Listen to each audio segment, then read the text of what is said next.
बाबू कैसे हो मेरे सोना, बिन बात किए तुमसे मुझे आ रहा है रोना।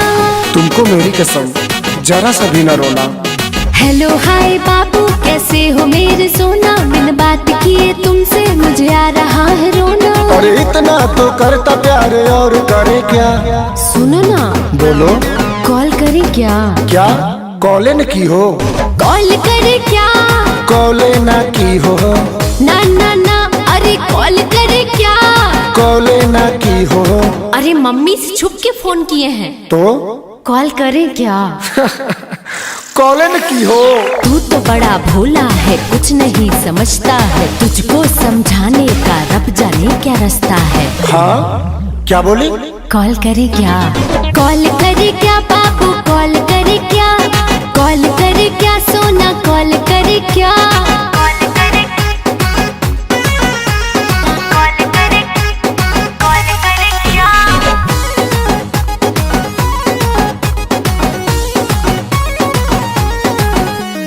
काहे को प्यार में सताती हो तुम, करना है क्या कुछ बताती ना तुम।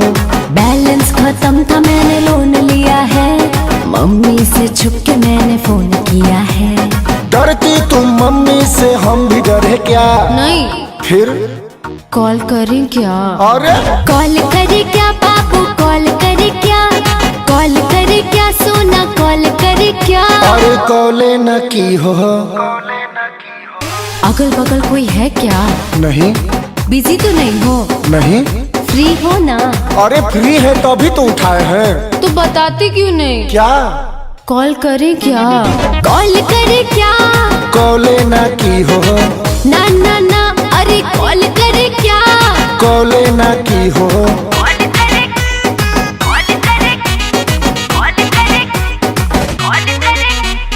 तेरी इन बातों से बोर हो गया, रात से लगे लगे भोर हो गया।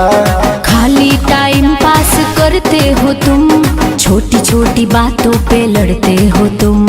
बोल मेरी जाने अब हम डूब मरे क्या? नहीं। फिर कॉल करे क्या? कॉल करे क्या बाबू, कॉल करे क्या? कॉल करे क्या सोना, कॉल करे क्या? चुप चुप चुप। Breakup breakup breakup. गुस्साते क्यों हो? क्यों ना गुस्सा हूँ? ये क्या है? कॉल लिया ना, तब से कॉल करे क्या, कॉल करे क्या, कॉल करे क्या? अरे हम तो वीडियो कॉल का बात कर रहे थे।